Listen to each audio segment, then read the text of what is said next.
Hey, good morning. This morning it is Don't At Me. I am Dan Dakich. I'm wearing purple because I am in support of Northwestern and Northwestern's football players wearing T-shirts honoring their beloved coach because you know what?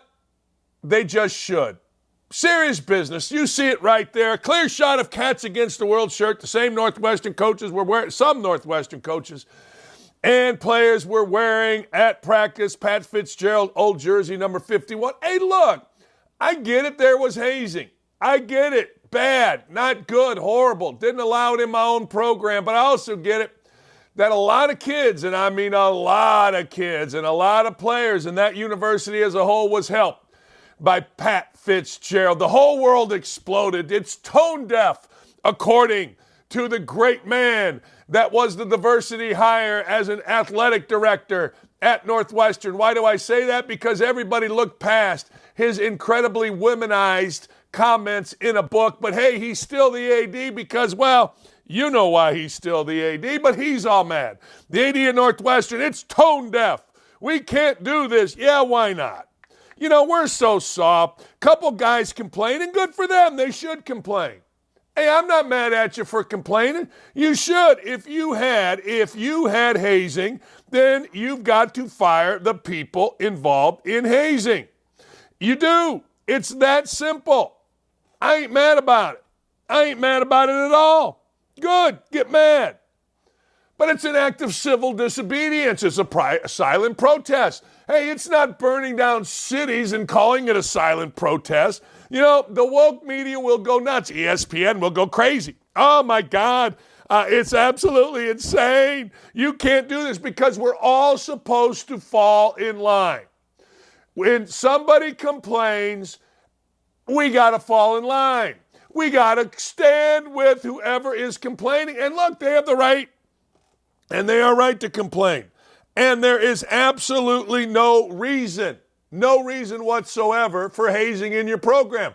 Fire them, punish them. The AD, I'm extremely disappointed that a few members of our football program decided to wear Cats Against the World T-shirts. Neither I nor the university were aware that they owned or would wear these shirts today. Shirts are inappropriate, offensive, tone deaf. Oh, shut up. Oh, shut up. They're saying, let me be clear, hazing has no place at Northwestern, committed to do whatever necessary to address hazing-related issues, including thoroughly investigating any issues or allegations of hazing or any inappropriate conduct. Yeah, good. Do it. Do it. But some coaches and staff members remain loyal to a man, and maybe, just maybe, there's more to the story. Maybe, just maybe, there is. You never know. I don't know. But maybe there is, and maybe some of these staff members that were there know. Maybe Adam Rittenberg and others at ESPN don't know. I don't know. But I ain't mad at it. I ain't mad at it at all. Who cares? Yeah, you know what? When I was the interim head coach at Indiana, and this struck me deeply, Calvin Sampson got fired because he's a cheat. I mean, what do you want to do? He's probably still doing his thing. I don't know. But he was a cheat and a liar and a golf cheat. And didn't pay his debts when he lost in golf. He's all those things. Horrible dude. So I became the head coach. Players are mad, blah, blah, blah, blah, blah. And they wrote KS on their shoes. And the AD's like, Dan, what are you going to do about it? I go, I'm not doing nothing. They love Coach Sampson. And then after a little bit, I told, hey, that's enough. And they're like, yeah, you're right. Players were like, yeah, you're right. So what? People are loyal. Big deal. You'll get over it. I get that the AD, who should be fired, by the way, actually, he hired a baseball coach that he had to fire. Now, apparently he knew about this, didn't do anything about it. That AD should have been fired a long time ago, but that AD is posturing, and there is no room in my world for posturing. So if you don't like what Northwestern wore, good. That's fine. That's no problem. Not everybody should like everything. There are some, I'm assuming, that don't mind hazing. I saw it in my mentions. I hate hazing. I think hazing is juvenile. I think hazing is childish. I did not want to be hazed, nor did I want anybody around me being hazed, and thank God I wasn't. But I got to tell you, I have no problem with these guys showing a little loyalty to a man that they love. I get it. The AD's got to go out and say whatever ADs have to say, but where were you when the hazing was going on, Mr. AD? Where were you? You knew about it. If it was that going on, the AD had heard about it. If it was that deep that they're saying the AD knew about it, I guarantee you, or the associate AD knew about it. They have an associate AD there named Jenna Blaze, who was the worst person that I ever worked for in college athletics. She was horrible, awful. But she's a woman, so she kept moving up. And she's now an assistant AD at Northwestern. I don't know what her job is, but if she's reflective of the athletic directors at Northwestern, then they have a pack of idiots, because Jenna Blaze was the worst. Ron Rivera tried to walk back his comments on Eric Biniemy. We touched on this just a little bit. Remember, Rivera said, Bieniemy is to me, and the players are coming to me. He aired dirty laundry in public. Why? Well, because Ron Rivera is trying to be as woke as humanly possible. Ron Rivera is trying to get on the right side of the media by acquiescing to far-left media thoughts, but this one blew up on him. Even the stooges on the left side of the media in sports couldn't condone that Rivera, a veteran coach, threw his offensive coordinator that he hired from the Kansas City Chiefs under the bus. And to make matters worse, he threw an African-American offensive coordinator under the bus, which means every little scrawny white guy like Greg Doyle ain't going to defend it. Let's hear from Rivera yesterday walking back his idiotic comments. I want to open up with this pretty much. I realized my comments yesterday took on a different life than I intended yesterday. And that's on me for not being as clear as I needed to be. I'll own that. At the end of the day, we know that we're trying to build here, and we're all aligned. As I've said many times since I hired Eric, I love the overall message that he gave to the team his first day, and that was basically, we got to learn to be comfortable when we're uncomfortable. And I think what's happened is for those guys on that side of the ball, things are uncomfortable. There's been a lot of change. And the entire way of doing things has changed on the offensive side. Change is hard, and I've always encouraged our players to have great dialogue and build relationships with our staff. You know he's full of crap. He had to read it. Like, right there is a paper behind the hat, under his arm. He had to read this. That's how dumb football coaches are. That's how dumb this guy is. That's how full of crap this guy is. Let's be clear here. When you are sincere, you don't have to read nothing. You don't have to read a damn thing. You show up, hey, look, I said this, it was wrong. But he knows that he's trying so hard to get on the right side of the media. And it failed. It failed miserably. As I said, even the left crazy-ass reporters couldn't get down with him criticizing Eric Biniemy. They couldn't get with it. They wouldn't get with it. They didn't get with it. And now you can see the little piece of paper there by his left elbow. This clown has to read a statement as opposed to speak from the heart. Tells you he's full of crap. Ron Rivera, when he punished Jack Del Rio because Jack Del Rio didn't follow a absolute woke doctrine, showed himself to be a fraud. But this is even worse. You're sitting there and you're reading it. You're used to speaking. It's not like some 8th grader doing his first speech in public speaking class. This is an NFL football coach, a long-time one that is so used to getting up in front of the media and speaking. But because he knows he's full of crap, he has to read it. Ron Rivera, you, sir, are full of crap. Hey, we have a 2-tier justice system. I don't think anybody would deny that, would you? I mean, seriously, is there anybody out there that does not believe that we have a 2-tier justice system? I think we all know that we did.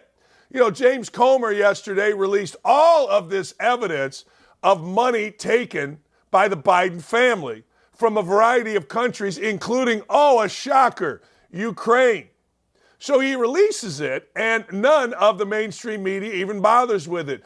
Didn't the mainstream media tell us silence is complicit back in the day? If you didn't speak out like Chris Ballard crying about white people, then you were complicit. Well, isn't the silence of, I don't know, Democratic politicians and a Democratic mainstream media complicit? Of course it is. We have a 2-tier justice system. And Madonna, going back a few years, when Donald Trump was in the White House shows it perfectly. Day or so ago, there was a man named Craig Robertson. Craig Robertson, Provo, Utah. Craig Robertson had apparently made death threats against President Biden. So the FBI goes out, remote area, basically to serve an arrest warrant on Mr. Robertson. Okay, well, guess what? Shootout, Robertson dead. FBI kills him. Let's flash backwards to show you what a two-tier justice system looks like. We've got a man dead for allegedly now threatening the White House, threatening Joe Biden. Here's Madonna a few years ago when Donald Trump was in the White House. Let's hear it from Crazy. Yes, I am outraged. Yes, I have thought an awful lot about blowing up the White House.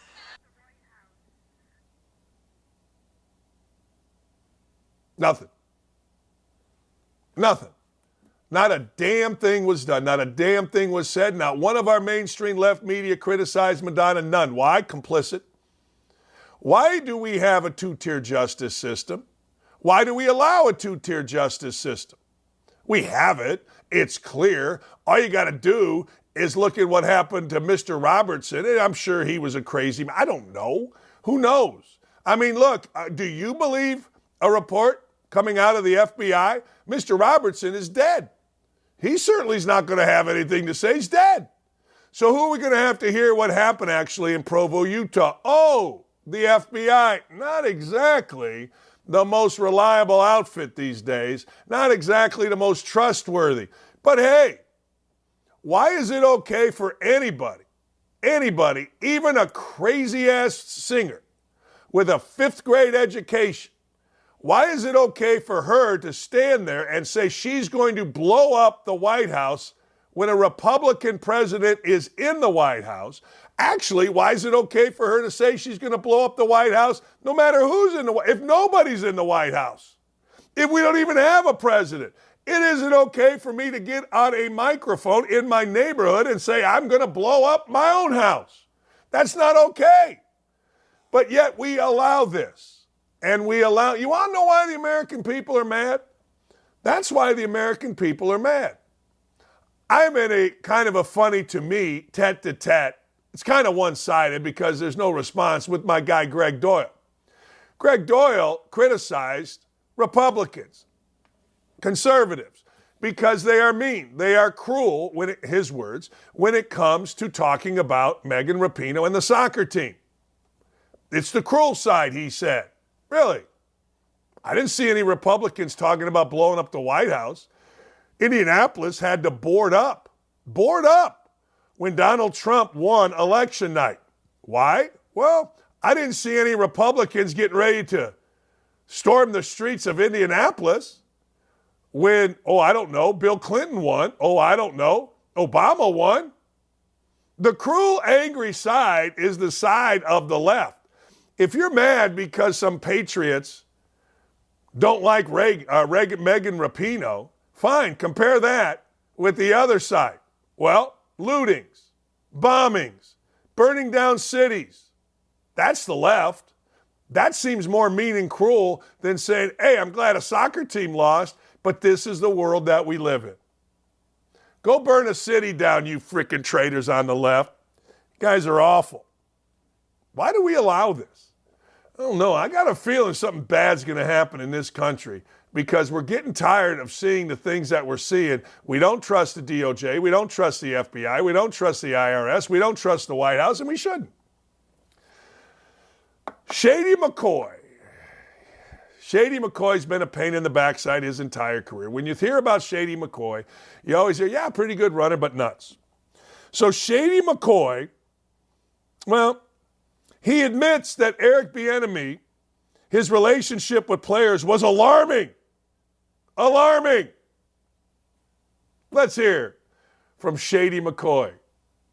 I've said something about this in the past, and everybody killed me for it. Oh, why is he mad about this, mad about that? No, I think Eric Biniemy, I think he'll be a good head coach because he's big on the discipline. making everybody accountable. But I never seen him as a coordinator. He never really called plays. He never installed no plays, anything like that. But the thing that alarmed me the most was their relationships with the players. And the one thing why Andy Reid is such a great coach, obviously the X's and O's part of it, but he can relate to players. He can understand them. He can adjust.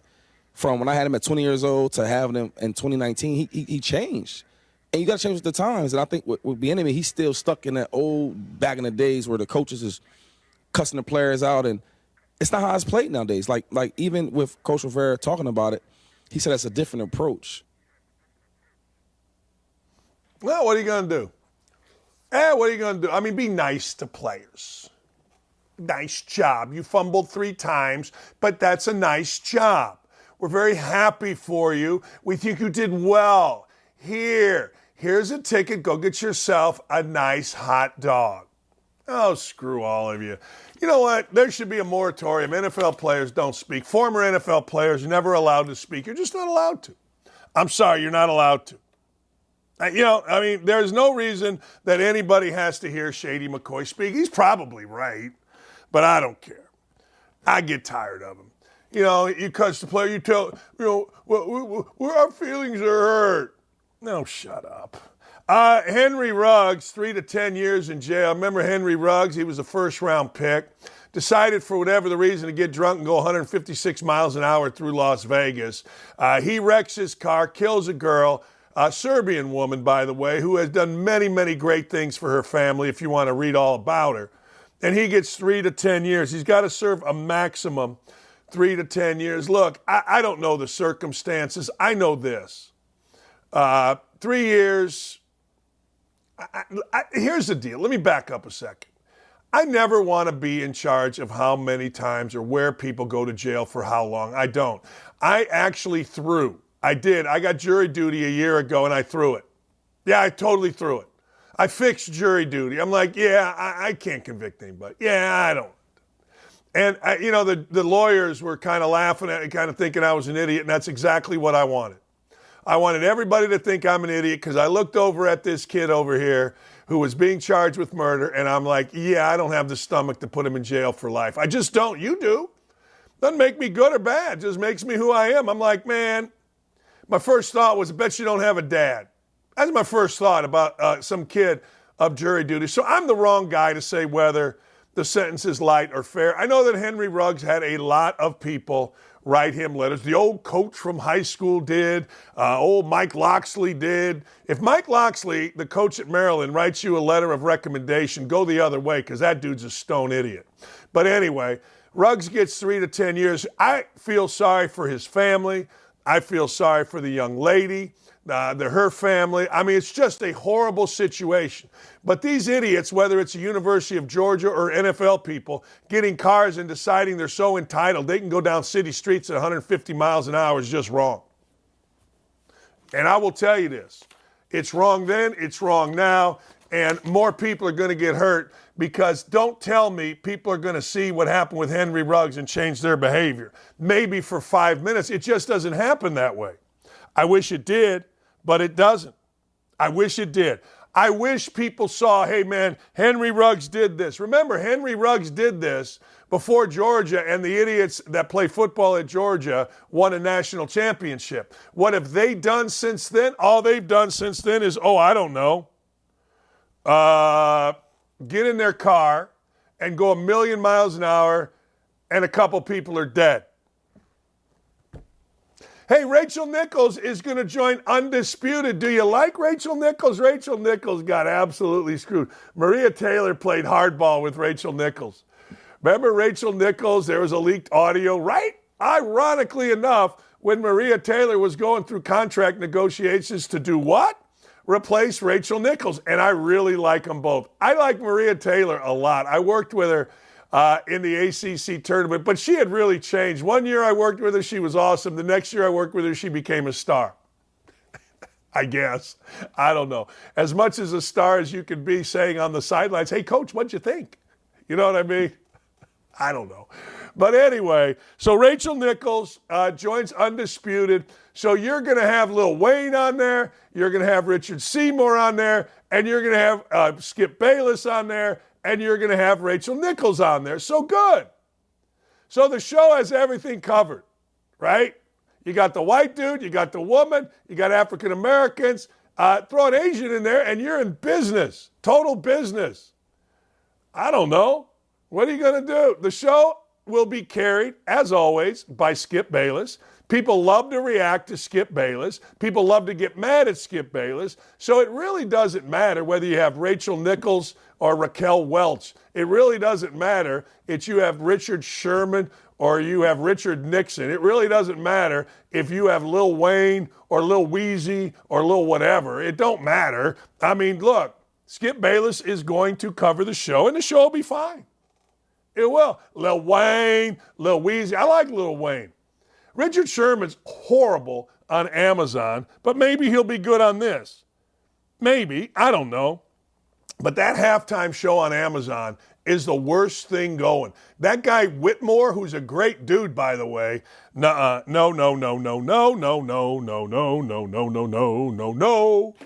Hey, Chip Kelly, shocker here, UCLA coach. I am surprised by this. He wants to do away with conferences in college football. Serious business. He wants to go the Notre Dame route. Notre Dame's an independent in football, but they're in a conference for everything else. I agree with him here. Why aren't we all independent for football? Take the 64 teams in Power 5 and make that one decision. Take the 64 teams in Group of 5, make that another division. We play for a championship. They play for a championship and no one else gets affected. Our sport is different from everyone else. We only play once a week. Travel's not a big deal for football, but it's a big deal for other sports. He's not wrong here. And this is where we're headed. We're headed to a Big Ten division and an SEC division. I don't know if it'll be called that, but that's what we're headed to. I've said this for years. This is what my people tell me. And I got people, by the way. I got people. But this is what I'm being told. This is eventually going to happen. And he's right. Look, you as a softball player, I've watched softball players in airports. I have. And it's miserable. I mean, honest to God, I go to Vegas in the spring with my brother and my nephew and my son, hopefully, and a bunch of dudes. And we play golf. True story, I'm in bed by 9. It's true. I'll wake up at 5 in the morning. I'll play golf. I'll drink. I'll do whatever you want to do all day. But I am in bed by 9. Anyway, I digress. Last 2 years, I've been in airports. I've flown home. Usually, get like a 6, 7 o'clock flight, whatever it is, local time, which is about, if it's 6, it's 9 in Indy. Invariably, wherever I've been, usually Atlanta. It's usually to Atlanta and then home. Guess what? The Indiana team, A-team, has been on there, whether it's softball, I think rowing was on there this year, water polo maybe, I don't know. And these young ladies are studying. And I'm saying to myself, damn. So now what? You got to go out the West Coast and you got to go play USC, UCLA. Eventually you'll play Oregon and Washington. Misery. Now, the difference is, and people need to understand this, you can take online classes. And a lot of athletes are taking online classes. But let me ask you this. One of the great things of college and high school is going to class. You don't know it at the time. You don't want to at the time. I missed a ton of classes. But one of the great things is walking on campus. Students everywhere. You run into a pretty girl. You run into a dude you know. You see somebody maybe from high school if you go to a school like Indiana that you didn't know was there. You see somebody. You meet new people. You go to the union. It's great. It's a blast. It's what you should do. Seriously. He's not wrong here. He's not. This travel thing sucks. And football can survive. No, he's right. He's absolutely right. Hey, I watched the Johnny Manziel documentary. It was riveting. I am not going to lie. I sat there like this. And I don't know why. I really don't. Because it wasn't that great. I mean, let's be honest. I've told you the story about meeting Johnny Manziel. It was at Butler National. Playing golf, Teddy Greenstein and I, my brother and a rich guy. The rich guy got us on. We're in the locker room. I think I've told you this, The world's fastest white boy ever at Notre Dame was some guy. He was ripped. He's like 45, ripped. Barry Alvarez, I asked him. Barry Alvarez, the former AD and football coach at Wisconsin, was a former coach at Notre Dame, defensive coordinator. So I asked Coach Alvarez, hey, was this guy the fastest white boy ever? He said, yeah, oh yeah, oh yeah. So anyway, the fastest white boy ever is at his locker, and about 4 lockers down, Johnny Manziel. Greenstein goes, hey man, you Johnny Manziel? And the world's fastest white boy who played with Manziel goes, yeah, that's Johnny. Johnny's like, yeah, you know. And he tells the story of throwing his clubs into the water, except I think his 3-wood, his putter, and maybe a wedge. On like the 16th or 18th, not the 18th, 17th hole, I don't even know which one. And I think I told you this before. I didn't know whether I liked Johnny Manziel. He was loud, he was stupid, he was a football guy. But I kind of dug him. He was really important. Oh, he was important. He had wristband. He had to be somewhere. So I'm watching this yesterday with that in the back of my mind, and all I could think of was, I don't know whether I like Johnny Manziel or I don't know whether I don't like Johnny Manziel. I don't, and that's from an encounter. But I will say this. The show is riveting. Johnny Manziel, after watching this show, is a spoiled brat. Johnny Manziel, after watching this show, is the absolute poster child for letting things go to your head. You know, I coached a kid named Damon Bailey. Damon Bailey was in the #1 sports book in the history of sports, John Feinstein's Season on the Brink. Bailey was an 8th grader. From 8th grade on, 8th grade, till now probably, I don't know. Nah, not now. But anyway, from 8th grade till he was a senior in high school, mob scene, everywhere Damon Bailey went. Damon Bailey never had these problems. Damon Bailey never lost his mind. Damon Bailey handled it all well. His mom and dad were humble people from just outside of Bedford, Indiana. So I've seen this. I've seen hysteria around the players. Steve Alford, the Sean Cassidy of basketball. We won a national championship. Steve Alford can't go anywhere. Mobs, but I've seen guys handle it. Why couldn't Johnny Manziel? Well, he was only 19. I get it. These guys were 19. I don't know. I think Johnny Manziel should have handled all of this better. I said yesterday, bragging about watching no tape, no bueno. No bueno. But you could see that's who he was. And there's a part of me that admired it for this reason. If you're going to be party guy, then be really good. If you're going to be the guy that lives his life, be really good. The one thing that I would caution any of you athletes is don't take so many pictures of yourself. Like every time Johnny Manziel had a drink, somebody, including him, took pictures of himself. Don't do that. I mean, I don't know. What does a picture do? Enhance your reputation? But Johnny Manziel hit the world right at the time social media was hitting the world. Johnny Manziel hit the world a little bit before Me Too and a little bit before all the incredible sensitivities hit. So he got through without that. But the bottom line was Johnny Manziel is a riveting character. Johnny Manziel couldn't handle success. And handling success is a bitch. Handling success is really, really, really tough. Couldn't handle it.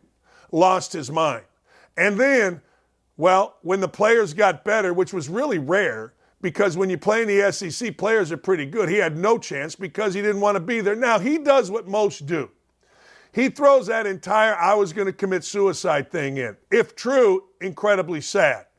If true, and the gun clicked and didn't go off, unbelievable story. I'm not sure I buy it. I'm not sure I don't. I hope it's not true. I hope he never got to that point. I hope nobody ever gets to that point. I understand it. Look, I'm on what I call crazy meds. That may be an offensive term to you, but it's the meds that it's the name that I use for Lexapro, which is an antidepressant that I'm on, that my doctor put me on when I got divorced. All it does is make me hungry. But the Johnny Manziel documentary is an absolute must-watch. And then you make your own decisions, but I felt like Johnny Manziel was a brat. That's the best word to pick. He became a brat. His whole life was a facade except on the football field, and they talk about his whole life being a facade. But the bottom line, Johnny Manziel, simply a brat. That's it. Danny Z is going to join us. I got some stuff here. Oh, yeah. I got some stuff. Do you know who Colby Covington is? Man, one of the world's great fighters. He's joining us at 10:30. I can't wait to talk to Danny Z. Let's go! Hey, Davey Hudson of OutKick here. We are at SEC Media Days 2023 in Nashville, Tennessee. We're going to go talk to some players, see what they have to say. What's the best purchase you've made from an NIL deal so far? Tag watch right here. Best purchase? I probably just give it back to my son for real. That's probably my best purchase every time. Man, pay my truck off. Definitely. A house. My wife and I bought a house, so that's been huge. Being able to save that money up and buy a house. This chain here. The best purchase? I'd probably say helping my mom out with school. Ooh, the best purchase? Probably the shoes. The shoes I got on right now. The best purchase I made, well, the best NIL deal I've had is free steaks from Marksbury Farms, so keep me fed and beefed up. With it? Purchase? Probably a new golf bag. Or recently I played TPC Sawgrass this past weekend, and that was from I used that money from a deal I made, so that's up there too. Probably getting my sister through college, helping my family out a lot. That's probably my best purchase I've done. Best purchase? Probably my mom and dad anniversary gift. The best purchase I've made. I got a yoga mat the other day, and that's helped me a lot. Just flexibility and everything like that, so probably that. Best purchase? My smile. Best purchase? I would say my best purchase was having my school supply drive. Landon, what is your favorite sports movie of all time? Remember the Titans for sure. Sport movie, I say Love and Basketball. That's my favorite. Got to be Remember the Titans, for sure. Remember the Titans. I mean, it's top movie ever. Probably Longest Yard.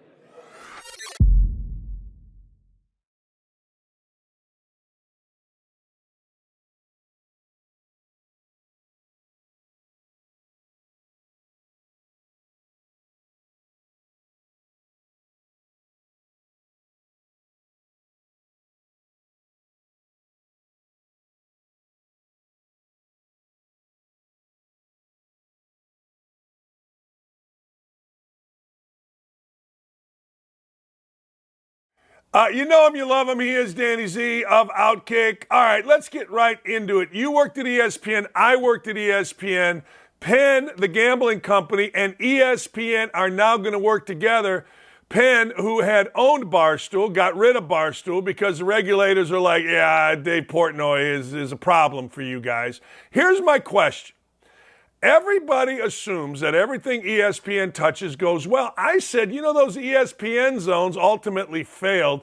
Is this a slam dunk? Is this because of ESPN and its brand in sports pairing with a gambling company? Is this a slam dunk success?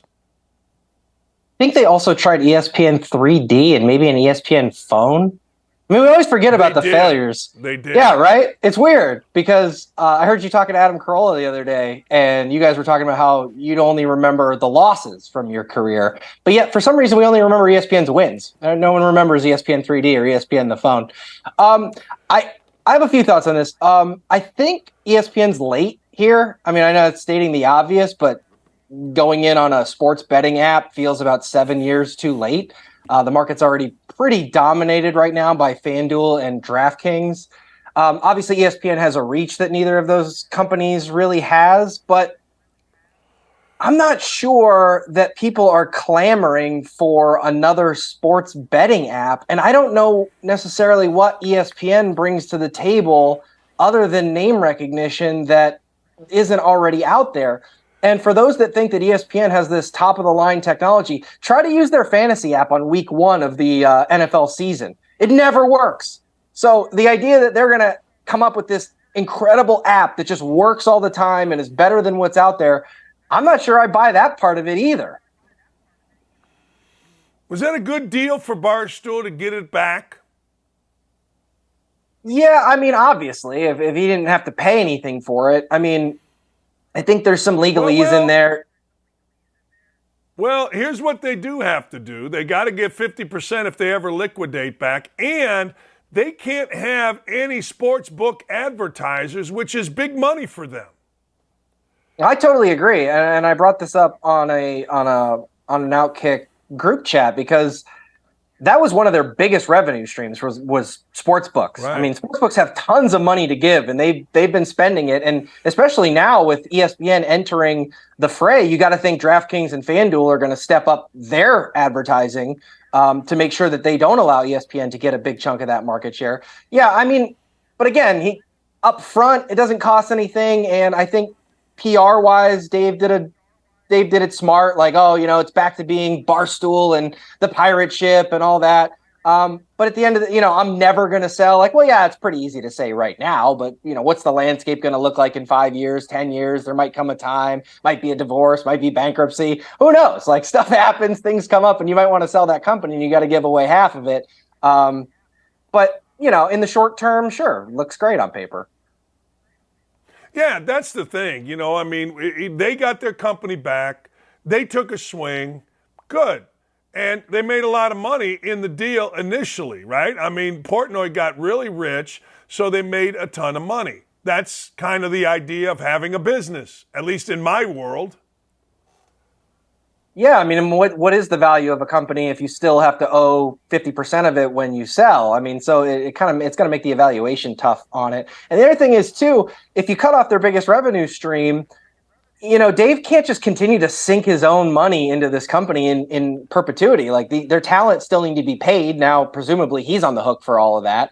All the expenses are now he's on the hook for. So, I don't doubt that they'll find a way to make money, but I don't think they're going to be generating the same amount of revenue and profit that they were. I mean, but again, that's just a sort of a outsider looking in. The NFL starts, all right? And one of the things that I'm curious about, because I've always thought this, Brad Stevens and I had a hell of a conversation about this. And maybe I've told you this before. He makes the analogy, everybody in the building has to be moving in the same direction. And it feels like to me, every year the same teams have an issue. Washington, D.C., the Commanders, an issue every year. Now, I don't know if this Bieniemy thing is a big issue. I don't know. But I do know that Ron Rivera had to read off a script yesterday to apologize for airing the dirty laundry of his coach. I swear to you, I don't really see many issues with the Kansas City Chiefs. I didn't see many issues going back when the Patriots were rolling. I don't see many issues with the San Francisco 49ers, maybe a contract with Debo, but it's fascinating how the same crap teams always have issues. Yeah, there's a few really interesting tentacles to this story. Number one, I do think Ron Rivera was wrong to come out and say that players are concerned with his offensive coordinator. Again, you're a coach. I'm not. I didn't play at a professional level. Can't do it. But you don't do it. You keep that stuff's got to stay in-house. And I actually think Rivera, because he's not white, caught a huge break here. Because if he were a white coach that threw Bieniemy under the bus, there would be like, oh, look, there's another white coach out to get Eric Biniemy, trying to hold him back, trying to keep him from jobs. You notice that the media wasn't as outraged at Ron Rivera as they would have been if it had been any white head coach. So I found that part really interesting. But the idea that there's problems following Eric Biniemy is not surprising to us. We've talked about this on your show before, that clearly something's going on. There's a reason this guy hasn't gotten a head coaching job, and it's not because he's a black guy. We know that. The NFL, they want to win. If they thought they could bring Eric Biniemy in and he'd be the face of their franchise and he would win football games, he'd be a head coach. But the fact that just little things keep following him around indicate that there's a problem there. So this seems like just the worst marriage possible. Like Ron Rivera, who's kind of a disaster at this point in his career, Eric Biniemy, who seems like a mess, taking over a franchise that's in the middle of switching ownership, possibly changing its team name for the 17th time in the last 4 years.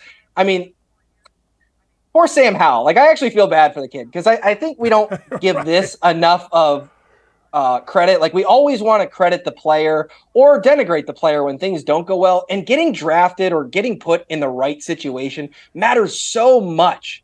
And we always put it on the individual, which I don't hate, but at the end of the day, it matters where you go. It matters the system you're in. It matters the coaching you get.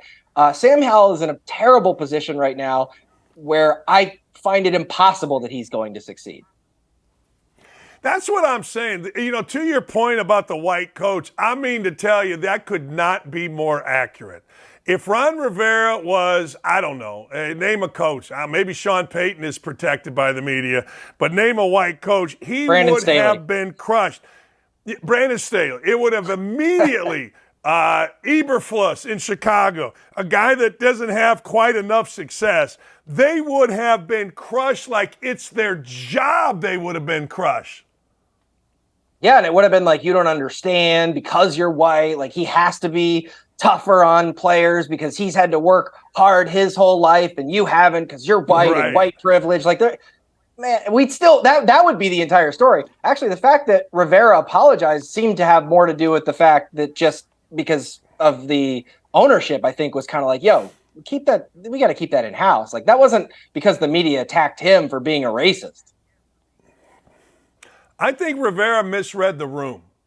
I think Rivera thought that he would criticize, thus being on the side of players, and the media wouldn't come at him because, well, look, I'm on the side of players. He totally misread the room because bottom line is, if you're going to be a reporter or a media person covering football, first thing you got to do is cover how football is done, and football is not done by the head coach spilling dirty laundry to the media. It's just not done no matter what coach that is. Yeah, the only downside to this whole thing is, you know, you take a look at this example, you take a look at Sean Payton crushing Nathaniel Hackett. We're just encouraging these guys to not say anything, which is kind of sad. Right. Because a great part of sports is that these guys say what they think, what they're feeling, and we're pretty much telling them, like, nah, don't do that. Just stick to your coach speak. You know, we're just looking ahead to Sunday, you know, 1 week at a time. Like, we're just going to get more and more of this. We encourage people to speak their mind, and then when we do, we crush them. So it's like, well, what do we want? Do we want them to speak their minds? Like, I submit that we don't. I submit we absolutely don't. Or we do if it follows the narrative that we want. I'll give you a narrative. Daniel Jones says he's great. The media picks on everyone. Here it is. Daniel Jones struggling. He was 5 for 12. I loved your response when I saw it on Twitter the other day. This is your yearly reminder that none of this matters. Literally none of it matters. Every year we go through this because we're so starved for football content that we have to look. I'm guilty of it too. My job is to write about a lot of this stuff. I post articles all the time where it's like, you know, Dak's interceptions in practice because we need stuff to talk about. But at the end of the day, especially, this is my favorite. My favorite is when it's rookie wide receiver burns veteran cornerback. It's like veteran quarterback makes $100 million to show up on Sundays. Like, rookie's there trying to make his way, prove his point. The veteran's like, yo, man, call me when week 1 starts. I've been through camp. This is my 6th camp. I'm done with camp. I don't care about camp. That always makes me laugh. The other thing is, too, when we do this with veterans, like Daniel Jones has been in the league for 4 years. We know what he is. We know what he isn't. What he does in practice in August, like, it has no bearing on anything that's going to happen this season. Dak, same thing. Like, all these quarterbacks, like, yeah, I might look and see how rookies are doing, how they're adapting to their first training camp, because that might tell you a little bit of something. But anyone who's in their 4th, 5th, 6th, 7th, 10th training camp, 0. I mean, look at last year was a great example. Josh Jacobs, I remember, and I actually fell victim to this. I fell into the trap. Oh, Josh Jacobs is starting preseason games because the Raiders, they don't think he can play. He might not even make the team. He's fighting for his spot. He led the NFL in rushing. Jamar Chase can't see the football. He can't catch. He won Rookie of the Year. It doesn't matter. None of it matters. Last year, Alec Pierce, they showed it 1,000 times here in Indy. Alec Pierce gets behind former NFL Defensive Player of the Year, Stephon Gilmore, for a touchdown. We got Louis Riddick says, that's the Offensive Rookie of the Year right there, Alec Pierce. Hey, Stephon Gilmore didn't give a rat's ass about being in camp. Are you kidding me? Come on. No, especially not in those drills where it's literally just like receiver, cornerback. The quarterback's not facing any pressure. He just sits back. Like, you can't even really defend that. Like, really. I saw a video of an Amari Cooper route the other day where it was like, look, Amari Cooper, elite route runner. I was like, he had all day to run that route. There was no defense. Like, the defensive back had no shot. Literally zero chance to defend him. He ran like 4 different fakes. He faked the slant, then he faked the go, he faked the corner. It's like, okay, but you can't do that in a game. And the cornerback knows it. Come on, man. Let me go to Daniel Jones. Jones got a ton of money, right? I mean, he got a ton of money. So Saquon Barkley got a minuscule for NFL players amount of money. I will say this, and I'm curious your thoughts. Running backs are different for different teams. Like Jonathan Taylor may be the only real weapon Indy has. Saquon Barkley may be the only really weapon. Do you think what was done to Saquon Barkley relative to Daniel Jones was fair? That's a loaded question. I mean, look, the market dictates what you're worth at the end of the day. And right now, running backs, they just aren't worth anything. And, you know, you could look at it and go like it's the owners colluding to some extent. But, I mean, are they? Dalvin Cook remains unsigned. Ezekiel Elliott, unsigned. Kareem Hunt got an offer from the Colts, wasn't very much, said no. I mean, it's not like – I mean, these guys, again, back to what we just said. If owners, if GMs, if coaches thought these guys were the key to them winning football games, they would have them on their team. Dalvin Cook would not be unsigned if some team thought that guy is the missing piece. They would offer him $8 to $10 million or whatever he wants, $12 million, which, again, still kind of a drop in the bucket when you look at what some other guys are making. I mean, it's just a reality of the position that, you know, they fall off at an early age. They just don't want to commit to them long term, which makes a lot of sense.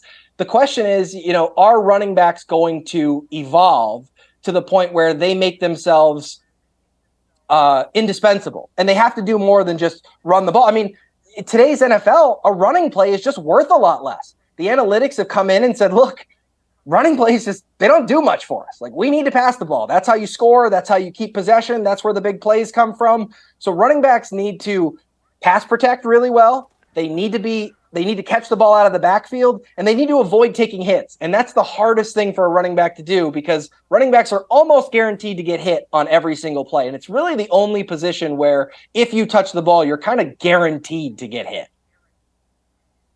Did you happen to see the Manziel documentary yet? I have not. I've seen some of the clips, though, and I heard you talking about it, and I do find it fascinating. I actually, going back to Barstool, it reminded me, they actually posted a really funny, smart article that Manziel was the Browns' second pick in that first round. They had a way bigger bust taken way earlier that everyone has forgotten about, which I thought was really funny. Right.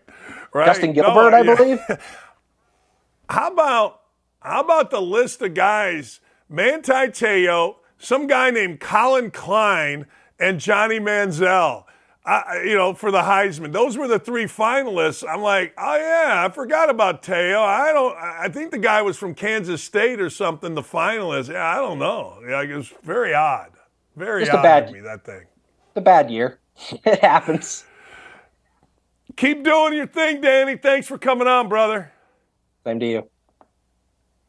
Love that man. That man brings the noise. He's right about Ron Rivera. You can get mad about it all you want. And yeah, Rivera got touched on by a little bit, but if that dude was white, oh my God.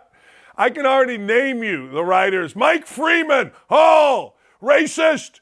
Jamel Hill, racist. You're all racist. Yeah, well, hey, look, Ron, all right, he's not racist because, well, you know, he's Hispanic, so he can't be racist. What a bunch of crap. What a complete bunch of crap. By the way, I got the damn awards coming up, and if you missed it, I thought the Johnny Manziel documentary was good. It was riveting. It kept my attention for an hour, 20 minutes, but Johnny Manziel's a pain in the ass. I mean, that's it. Johnny Manziel is a little brat. Johnny Manziel, it's actually the best word to describe him. Just a little brat. Just kind of a brat, just kind of a guy that's like, yeah, okay. He's just a brat. I don't know. Hey, let me explain something to you, can I? And again, I know I am the wrong guy. I know I am not the right guy for this. Now, I do feel, though, I might be the right guy for this. See, I told you already, I'm very honest on my shows. I told you already that I, ladies and gentlemen, Daniel J. Dakich, I am on antidepressant meds, Lexapro. People throw that back in my face all the time. They're hard to get off. In fact, my now mortal enemy, Greg Doyle, told me about them. We were friends. Doctor wanted to put me on. I knew he took them. I'm like, hey, what do you think? They're all right. So I took them. All right. So I took them. And what are you going to do? All right. Here's the deal. I fight through things. My family motto is sack up. I don't know if I've ever been fired. I've not been given the job that I had. Contract ran out at Indiana. They didn't give me the job. I guess that's fired. All right. Bowling Green, before that, I was done. I told them, look, I'm not even going to discuss a contract. I've been here 10 years. That's enough. Radio, they asked me to make a choice. I made a choice. I'm not sure I've ever really been fired. But life hasn't gone perfectly. I've had great opportunities. I've created some of those opportunities. But you keep going. I don't know where I stand with this Jay Monahan. Jay Monahan very arrogantly got up, and was very vocal, very critical of others. He's the PGA Tour commissioner. He got up in front of the cameras and really became difficult for guys that went to the LIV Tour. He did. He was difficult. He was arrogant. He was somebody that said, have you ever had to apologize for being on the PGA Tour? These guys are going to be punished. He was defiant. Jay Monahan makes about $4 million a year to do this. $4 million. Jay Monahan had to take a leave because of anxiety. Now, the compassionate person in me actually makes $14 million. $8 million. It just depends on who you listen to. Anywhere from $5 to $10 million is what this guy makes. This guy so arrogantly and so defiantly criticized others for their life choices. He had to defend his lead. Now, he had to take a break for anxiety. And I am a big mental health advocate. But I always try to think, do I want a guy who, when it really got hot, had to take a break from the heat? I don't know. Do I want him leading me? Do I want him telling me? Do I want him all over my business? Do I want him handling my career? I don't know the answer to that. I'm not sure I do, and I'm not sure I don't. The compassionate side of me says, hey, look, good for you, man. But the business side of me says, hold on. This is a turf war. I need a damn bulldog in here. I need somebody that isn't giving in. I don't need somebody that's going to take 8 weeks of paternal leave or maternal leave. I want somebody, this is a crucial time, I want somebody fighting. So the compassionate side of me says, yeah, you do you, man. I'm glad you took the time. Hope you're better. Hope nothing was life-threatening, because nobody knows what exactly it was. But the business side of me says, yo, dude, we all got a lot of stress, man. But we all get paid heavy bread for that stress. I'm sure that makes me a bad guy. I mean, a lot of things do. But you're paid a lot of money to be in the big boy arena. You're paid a lot of money, and you got a lot of people's lives you're holding in your hand. You suspend guys, that cuts their cash. You ban guys, that cuts their cash. And you're the guy doing it, and when the heat got hot, you had to walk away. Maybe you're not the guy to do it. Doesn't mean you're bad. Doesn't mean you're good. Just means maybe you're not the guy to handle this business. Just because you're not the guy to handle this business, this rough and tumble, cutthroat business, doesn't mean you're a bad guy or a good guy. It just means you're not the guy. Not everybody's the guy for every job. You can't put me in charge of Elton John's tour. I wouldn't know how to do it. I can run a basketball camp better than anybody in the country. I can coach kids better than anybody in the country. I can run a radio show or a streaming show better than anybody in the country. But if you say to me, hey, Dan, set up an art museum, I would have anxiety. I would have stress. I wouldn't like it. I wouldn't like it at all. Just saying. Just saying. I know it's harsh. I know. And I know in the world we live in, oh, my God, Dakich, you're a hypocrite. No. I'm not a hypocrite at all about this. I'm just spitting truths, yo. Would you? I mean, I think about it. I know we're all supposed to be whatever you guys think we're supposed to be. Urban Meyer did take a break, but Urban Meyer had a cyst, a tumor in his head. Now, he didn't want anybody to know all this, but that's a little different. That's a little different than frickin', I got anxiety. I'm not saying I'm right. Dan, Jay didn't suspend or fine them. They suspended and fined themselves if they broke the rule. All right, you're probably right. Probably right. I don't know. Apparently, we're talking about wives on this. Apparently, I don't know. Hey, Dan, pay me $10 million for a few years. They can fire me for whatever reason they want. A lot of people think that way. I'm not saying I'm right in this. I'm just saying this is how I think. You may not like it. Speaking of Urban Meyer, Urban went over to see the Colorado Buffaloes. And you gamblers out there, he made it very clear that the Colorado Buffaloes have real talent. Dudes that could have played at Florida when he was there, which was real talent. So Urban Meyer spoke very highly of Deion Sanders. Now, you got to understand this. There ain't no white guy in the media ever going to speak bad about Deion Sanders until they lose and they get enough cover. You're always looking. You are. Is it okay, white media, to criticize African-American popular coach? Is it all right? Like it wasn't all right, except for Barstool, to criticize transgender swimming. It wasn't all right at all. You saw what happened. But Barstool said, screw it, we're going to do it. Hey, look, Urban tells the truth. And Urban doesn't need anybody saying yes or no to his opinions on football. His opinions are legendary. And I got to tell you, if Urban Meyer tells me that the Colorado Buffaloes under Deion Sanders have real talent, then guess what? I'm going to believe the Colorado Buffaloes under Deion Sanders have real talent. Not, hey, look, this looks like a talented squad that can develop in a few years. That's not what he said.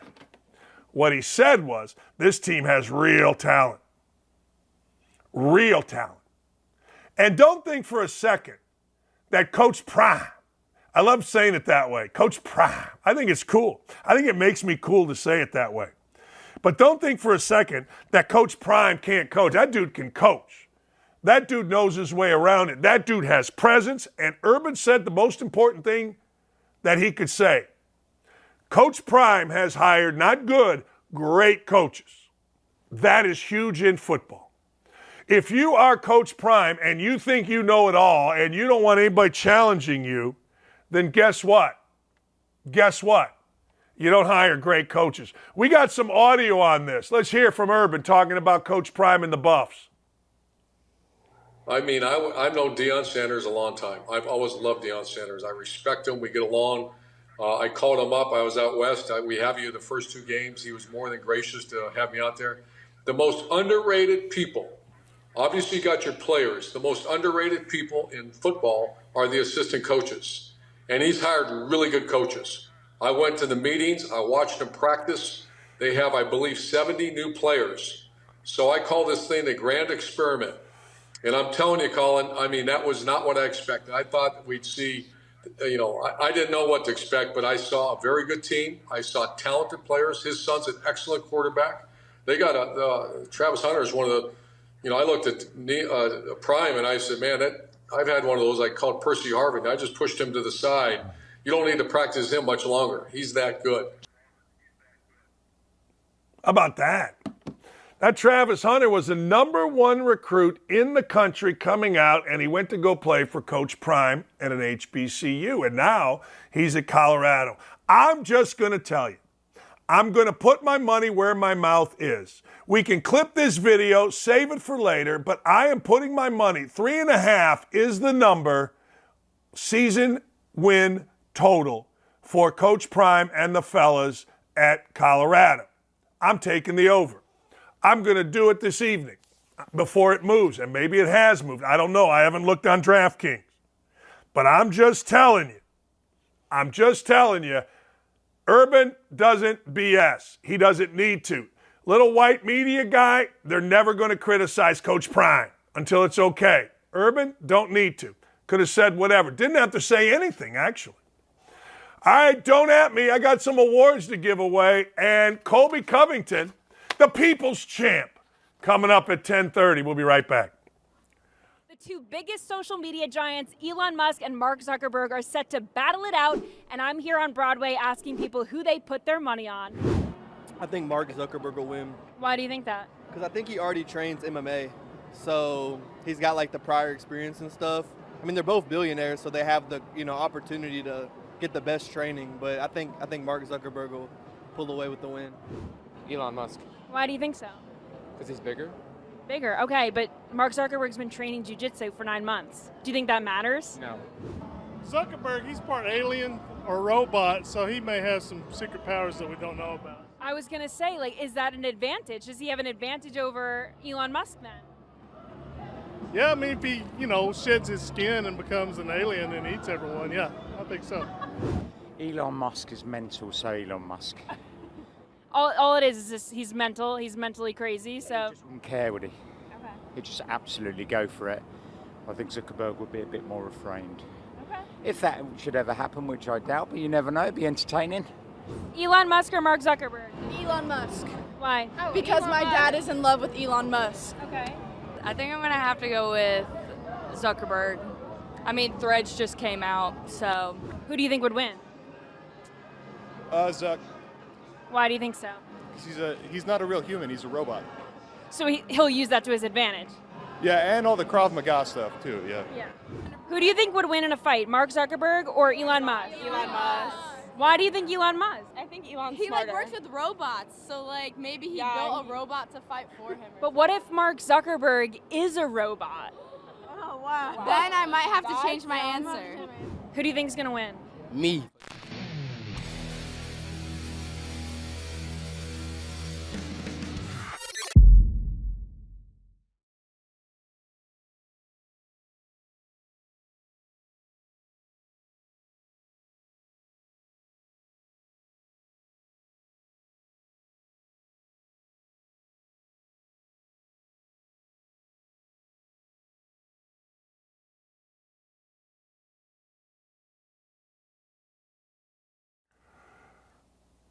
Hey, welcome back. It is 10 o'clock. Let's review the big stories of the day, shall we? Before we get to the Don't At Me Awards, I'm wearing purple. Why, you ask? No, it's not Lent.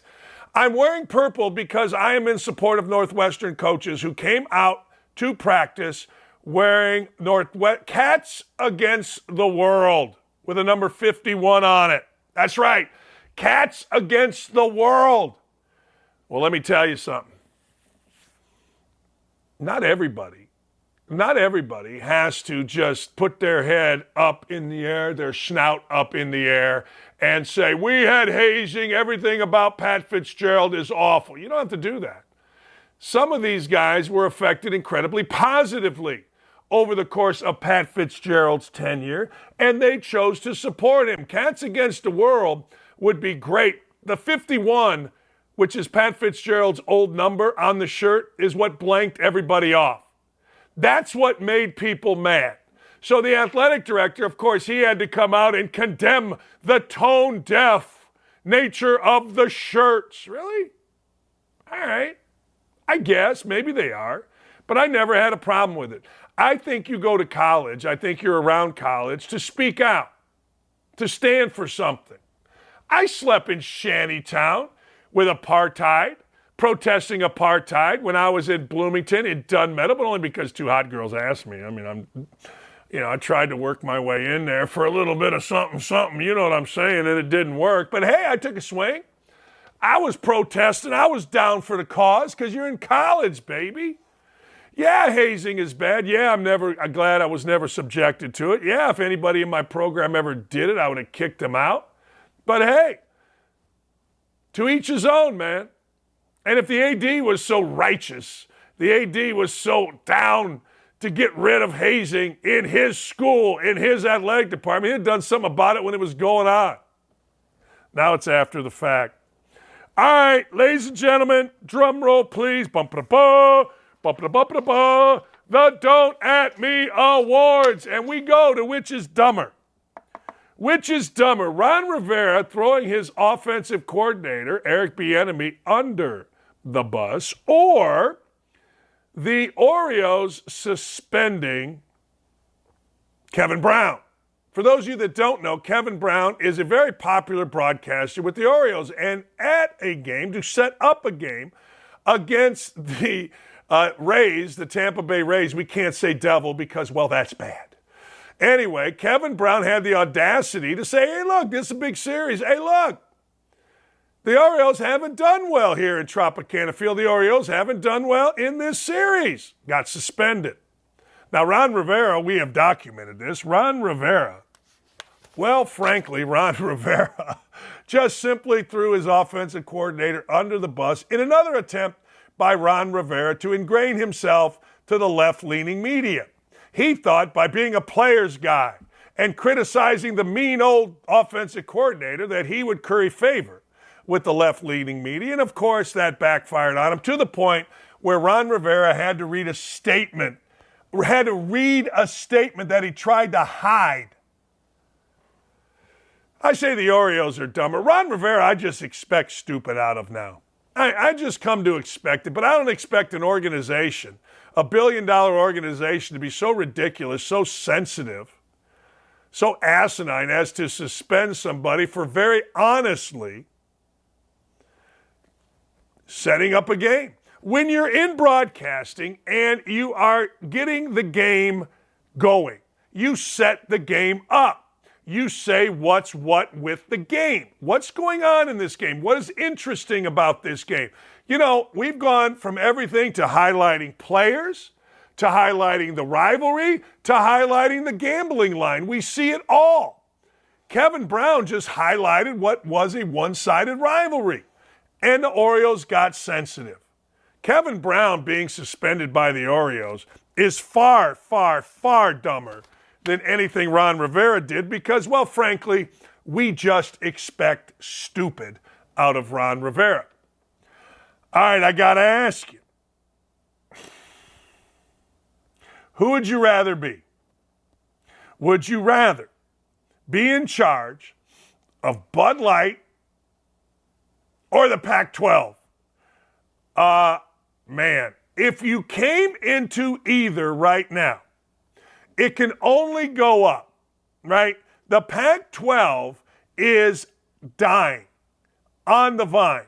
If you came in now, you would make a big salary, you would have no expectation, and it could only go up. Well, I could say the same thing about Bud Light. If you came in right now to Bud Light, it can only go up.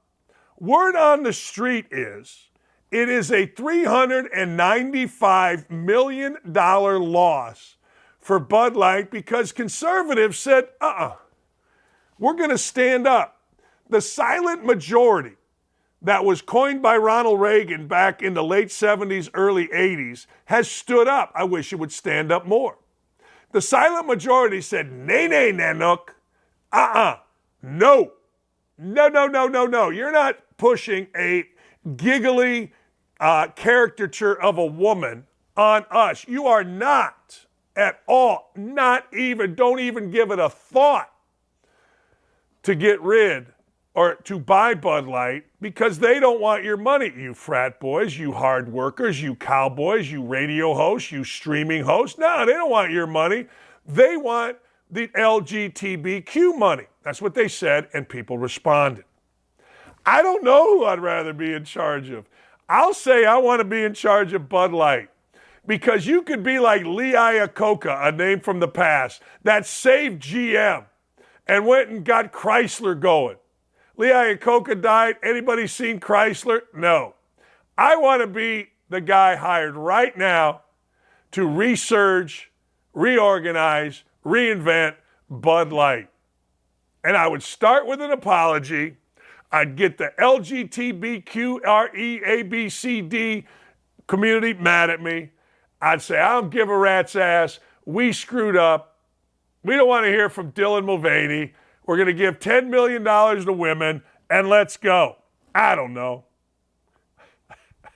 But I wouldn't want to be around the Pac-12. That ship, it be a sinking. Who has a better season this year, Justin Fields or Jordan Love? I don't know. I'm a big fan of Jordan Love. No, I'm not. I said that wrong. I'm a big fan of Justin Fields. I'm a Bears fan from jump. I've always felt the Packers, whether it was Brett Favre or whether it was Aaron Rodgers, are just inherently dull. I do. I feel them to be dull. I feel them to be uninspiring. I think their uniforms suck.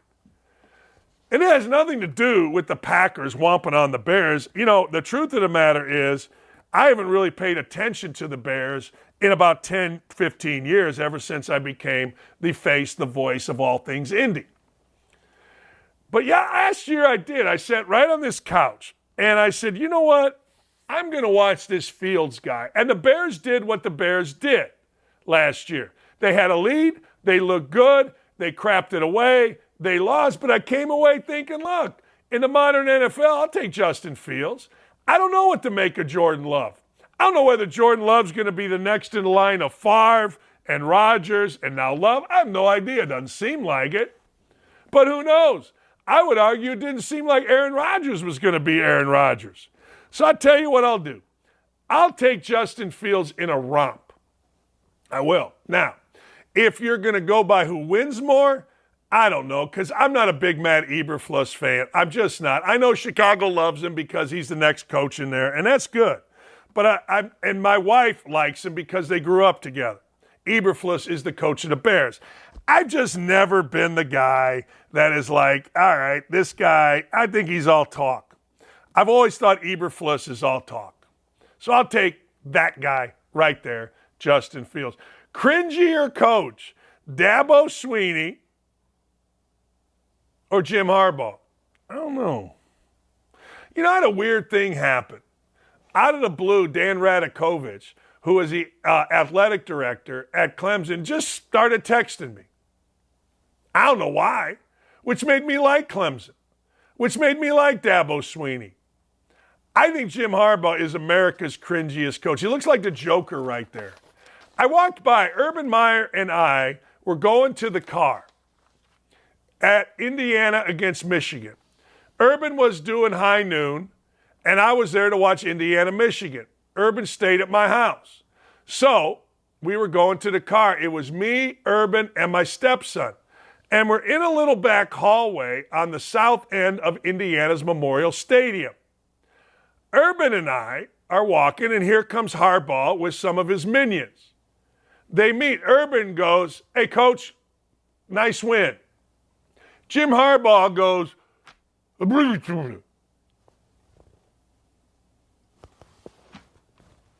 we walked on by. Urban turned around and looked at me. I go, what the fuck was that? What the was that? What happened? What? Like, hey, coach, how are you? Nice to see you, coach. You know, he literally got intimidated, I think, or scared, or nervous, or all of the above, and went.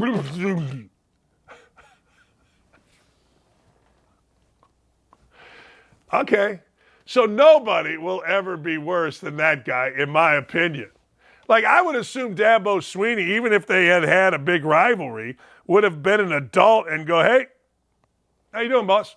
Good to see you. I swear to you, that may be a more coherent Jim Harbaugh imitation than Jim Harbaugh actually was. Like, oh, okay. I guess. Yeah. All right. Hey, here's something for you. Man, I don't know. I don't know where to go with this. You ready? A Texas district had to fire a first grade teacher who joked about killing her sister's white boyfriend and hiding the body. A teacher. Like my daughter's a teacher. My mother was a teacher. My father was a teacher.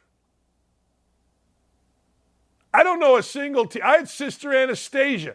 Sister Anastasia in third grade was 726 years old. Sister Anastasia threw me and Andy Atar out of her third grade class and made us go in Mrs. Jacobs. I gave Sister, not proud of this, but Freddie Vienna, my friend, says the first time he ever saw the finger was when Sister Geraldine turned her back and flipped off, or I flipped her off. I'm going to hell for flipping off Sister Geraldine, although I would argue I would be going to hell more for the gutlessness of doing it behind her back than for actually flipping off an incredibly mean nun. I'm just saying. She was mean. She would poke us and we'd have blood coming out of our white shirts. But anyway, one thing Sister Geraldine never did was threaten to kill in front of kids her sister's boyfriend because he was white. Because he was white. We got to kill him. We got to kill the white guy. I don't know what to make of this. I don't know. I have no idea. I don't understand it. I don't understand how you say this in front of children. All right? You want to watch the NBA? Last year, you couldn't really watch it, could you?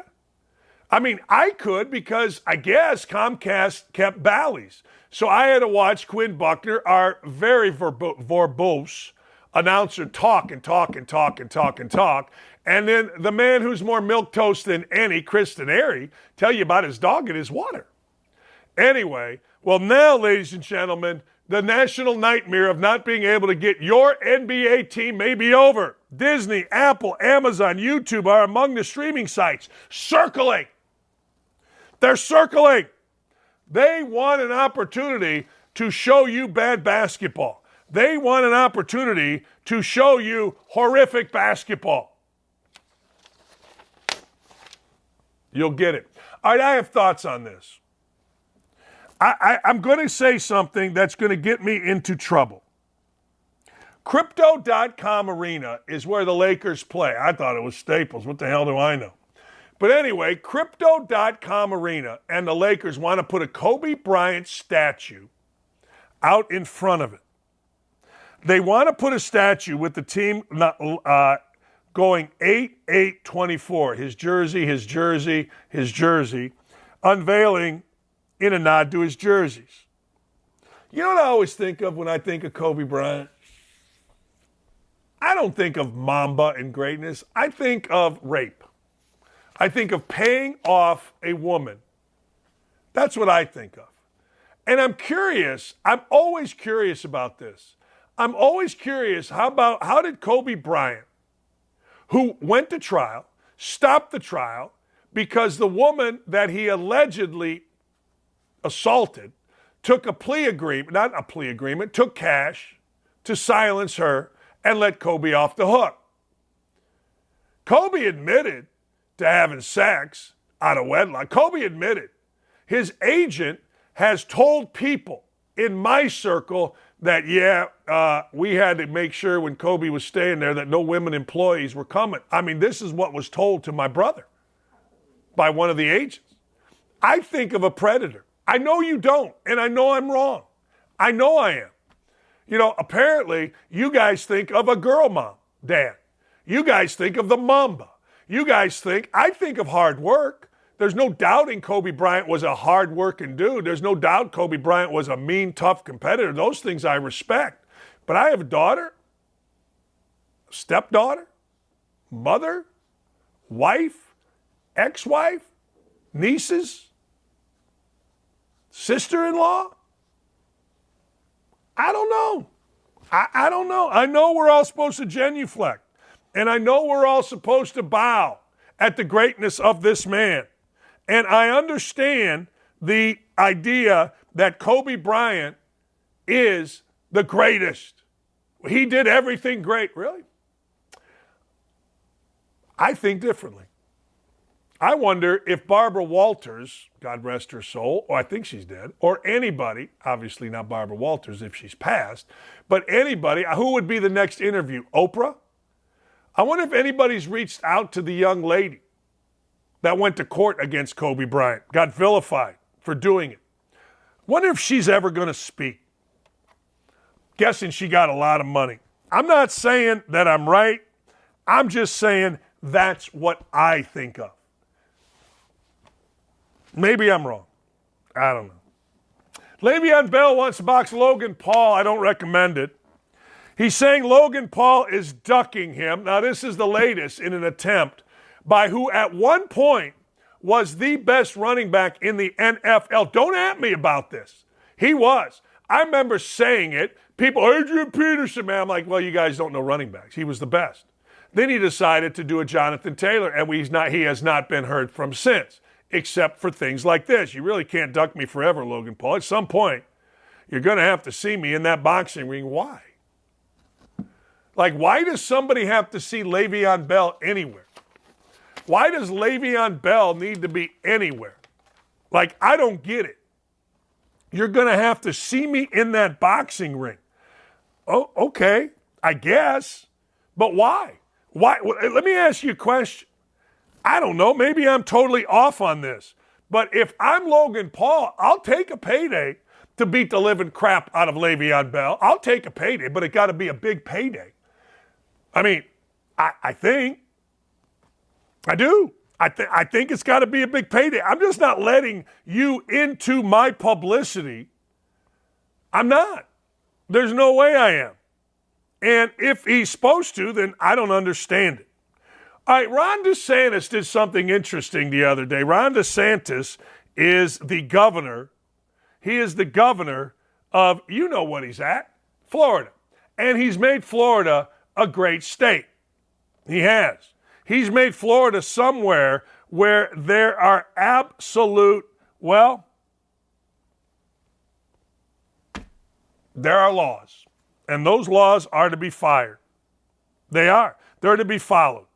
And if you're not going to follow the law, then you are not going to be a prosecutor. You are not going to work as an attorney general. You are not going to work for Ron DeSantis, and that's ultimate, and the people of Florida. Now, if you want to get mad about that, great. I'm not mad at you. I'm not mad at you at all. You be mad. You be absolutely mad. You go, girl. Well, Ron DeSantis got mad. Ron DeSantis fired a state prosecutor because she was soft on crime. She let out a dude who was a multiple offender. She, ladies and gentlemen, let a man out who went then and murdered two police officers. That's what she did. And now she's crying. Now she's complaining. Well, of course she is. Ron DeSantis is not letting soft on crime prosecutors exist in his state. Is that bad? I mean, I get it. He's being crushed because, oh, by the way, the prosecutor was an African-American woman. Huh. Democratic State's Attorney Monique Worrell has been suspended immediately, citing lack of mandatory minimum sentencing for various crimes. This lady, Monique Worrell, let a guy out who was on probation at the time. He was arrested for sexually assaulting a child. Guy was on probation.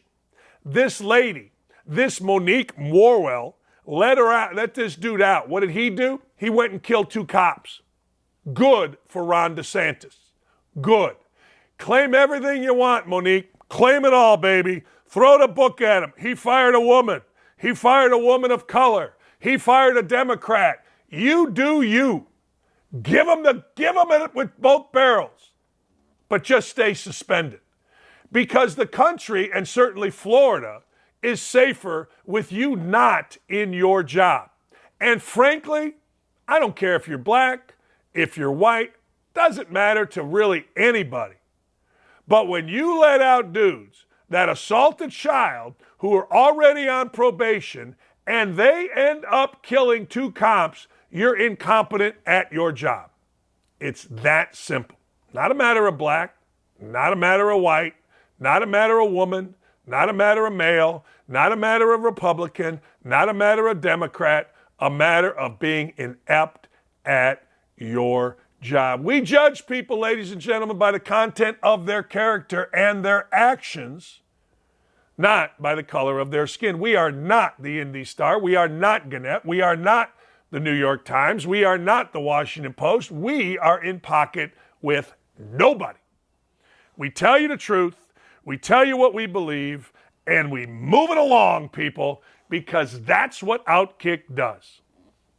And if you don't understand it, I can't help you. And if you are on our YouTube chat, please subscribe and like.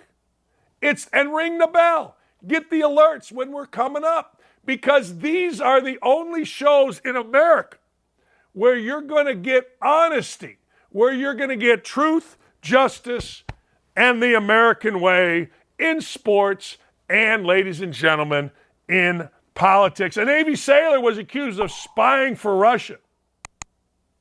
Listen to this. He was encouraged to continue to do so. Okay. Was it by the mob he was encouraged? Were there threats over him? Was it because of what was it? Who did the encouraging of a Navy sailor to spy for Russia? You know who it was? Was it Mother Russia? No, it was just Mom. A Navy sailor's mom told him, hey, it's a pretty good idea. Why don't you go out there and why don't you spy for Russia, for the Ruskies? Mom? Mom, is that you? Yeah. Hey, look, I don't know. It seems like a good idea. It seems like something we should get involved in. Huh? His mom thought it would help him secure a better job with the Chinese Communist Party. That's right. The mother of a sailor said, hey, you know what? I think this will help you.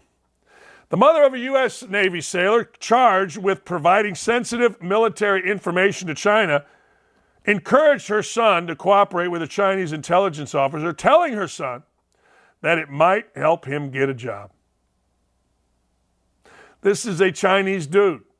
Jin Chao Wei was an American, but apparently he was born in China. He was approached by a Chinese intelligence officer in February while he was applying to become a naturalized citizen, admitted to the officer that he knew the arrangement could affect his application. Even so, he provided the officer detailed information on the weapon systems and aircraft aboard the Essex and other amphibious assault ships that act as small aircraft carriers. There you go. There you go, ladies and gentlemen. You go to mom for advice on love. You go to mom for advice on cooking. You go to a mom advice on life. Mom, share your experience with me on this. But mom, I think this doesn't even have to be said. Do not, please, do not tell your sons to be Chinese spies. Just don't. It's never going to end well. Maybe it's ended well for some. We just haven't heard about it. But I feel it's never going to end well. You know who Colby Covington is? You will when we're done here. He is one of the good guys.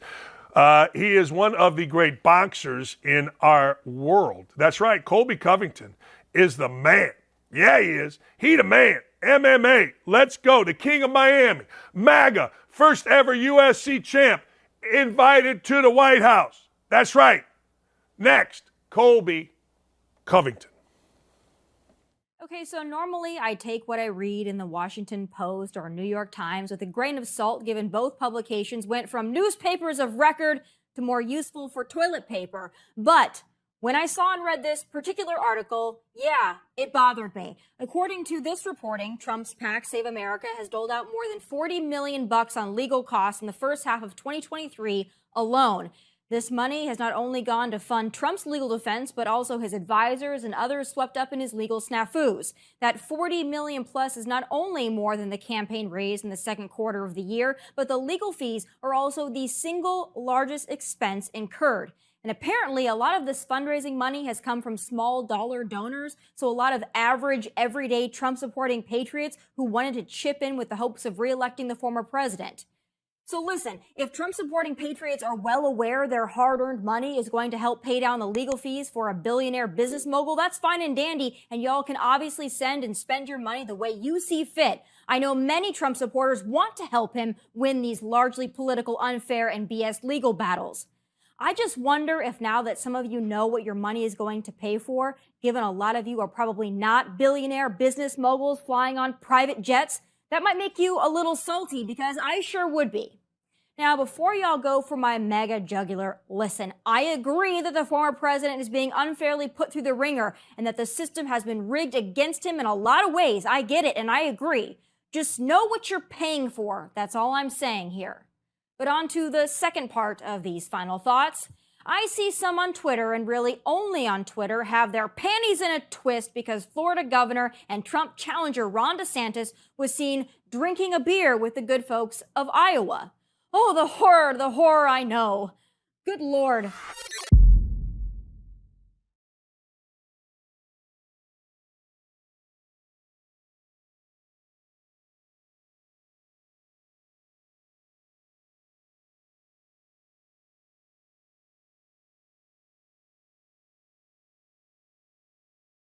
Gentlemen, he's a people's champ. That's right. He's a people's champ. Don't at me about it either. The name of the show is Don't At Me, so don't at me. Colby Covington is America's champ. He's right here. He's got his Make America Great hat again.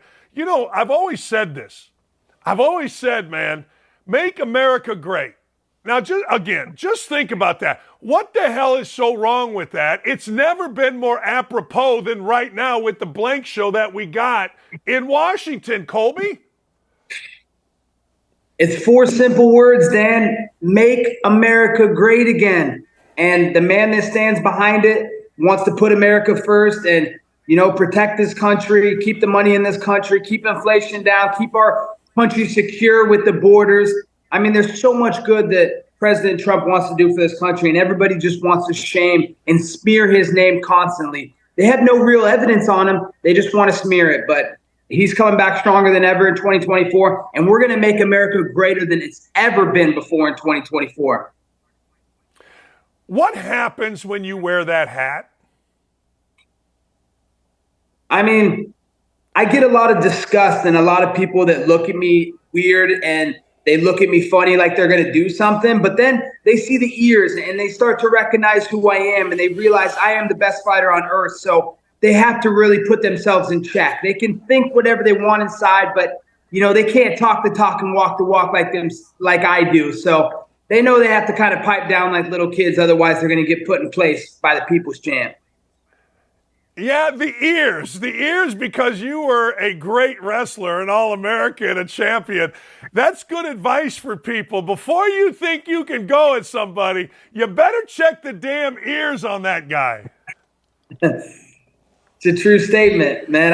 I remember when I wrestled in Iowa and every time we'd go to a bar, everybody would just say, hey, man, just look at the ears. As long as no one has cauliflower ears, we can go try and pick on them. Yeah. Otherwise, don't pick on the guy that has cauliflower ear. Yes. A friend of mine in college was a wrestler, and he told me that, and I've never – so funny you say that because I have told my friends that for I'm 60 years old. I'll say for 40 years I've told my friends, don't be a dumbass in a bar if a guy's got the cauliflower work. That's so funny. Yeah. When did you decide to get political? I decided to get political in 2018. I remember in 2016, they had told us that there was no race. Hillary was a shoo-in. They were just pretty much putting her in, that she was going to be the candidate. And, I saw Trump, and I loved Trump because I love the way he did business. I just thought he was a very smart businessman, and that's something that we needed here in this country. We don't need some politically correct guy. We need a guy that's smart with business, that can handle this country, that can do what's in the best interest of the country. So, Donald Trump was that guy. So I wanted to join the fight because, I'm a professional athlete, and I saw in the professional sports world of athletes that we were only being shoved one thing down our throat when we were told to take it. Hey, you're going to take this woke ideology down your throat and you're going to accept it like it's filet mignon. And I was like, no, that's not filet mignon. That's dog shit, so to speak. The liberal way, the woke way is not the way of the future. It's not the way that's best for this country and the best for the future generations. So, I wanted to join the fight because I was sick of the one-sided, muzzle being shoved down my throat. So I decided to join the fight of Make America Great Again. And it's the best decision I ever made. Do you have, your support of Trump is well documented. You have memories, a favorite memory? You've met Trump. I know you've met him, but I don't know if it's many times. Do you have a memory or a thought that what makes him so special? Man, I have so many great memories. I remember the first memory that I had with him in the White House, and he brought me into the Oval Office, and I went in there and I saw him and my eyes just lit up, and he was so big, and I was like, man, this guy's a freaking giant, man. I mean, his hands were like lunch boxes. I was like, I would not want to get hit by President Trump. If President Trump hit me, he could easily KO me. And there's not a man alive that could KO me, but President Trump, he could definitely KO me. Those hands are big. But I remember getting in the Oval Office, and here this is the leader of the free world, the most famous man on earth. And here he is making jokes about himself. He's like, hey, Colby, you know what I most respect about you? I respect about your hard work and your drive as a wrestler, because I used to wrestle, Colby. I was like, oh, yeah, President Trump, you used to wrestle? He's like, yeah, Colby, I used to wrestle, but I was the guy that was counting the lights in the gym, which means in wrestling that you were on your back and you were getting pinned. So it's just funny that he would make that analogy about himself, as the leader of the free world, the most powerful, prestigious man in the world, making jokes about himself. Just a great memory in the Oval Office that I'll never forget. And the fact that he made my dreams come true, a blue collar kid from a small town in Oregon. Now I was in the White House hanging out with the president in the Oval Office. He made my dreams come true. And, I can't thank him anymore because of it. Well, Colby, let me ask you, because a lot of people say things publicly that they don't necessarily believe privately, particularly people that, I don't know, have something to lose if they say certain things. So in your world, in the world of the UFC, how many people come up to you supporting what you're saying about not only Trump, but the garbage that is the woke movement? How supported are you in your own sports world? In my own sports world, I'm not supported at all, Dan. I went against the grain. All the MMA media, they're all these liberal journalists that they're not even journalists, Dan, because they don't have journalism degrees, but they do MMA journalism, which is nothing more than a fan club. It's a bunch of these guys that are fans of the sport, and they just want to have a free ticket and report on MMA fighting. But these guys are in their mom's basement, and they'd rather have government control in their safe spaces and all the liberal agenda than talk about, America first, talk about all the great policies that Trump installed. So, not a lot of people like me, but you know what? I don't really care, because I've become undeniable. When you become so good at something, it doesn't matter what people think of you. I can't be denied and I won't be refused. So, I'm going to keep standing up for President Trump. I'm going to keep standing up for the silent majority out there that doesn't have a platform, because that's what it is. You need to have a platform in today's world to really be able to do something and be the change that you want to be in the world. So, I'm going to be the change that I want to see in this country. And, I'm going to keep fighting for the MAGA movement.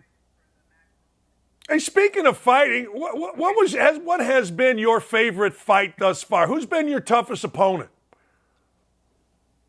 Yeah, my toughest opponent has been a guy named Ruthless Robbie Lawler. One of the most, decorated welterweights of all time, former world welterweight champion of the UFC, first ballot Hall of Famer. The guy just, he was a friend of mine, and it was hard to actually have to fight a friend. And, And just he had incredible power in his strikes. Every time he threw a power strike, you could feel it from 50 feet away. The guy just, he was the guy that the moms would talk about. Hey, this is the guy that's the boogeyman under your bed at night, kids. So make sure you tuck yourselves in and watch out for him. Oh, man, I thought the boogeyman wasn't real. I didn't realize he lived and resides in the UFC. I like it. Hey, wrestling to UFC, how difficult is that? Are you talking about amateur wrestling or professional wrestling? No, I'm talking about amateur wrestling, to all of a sudden now I got to take some of that, but I got to add a bunch to it to be a UFC fighter.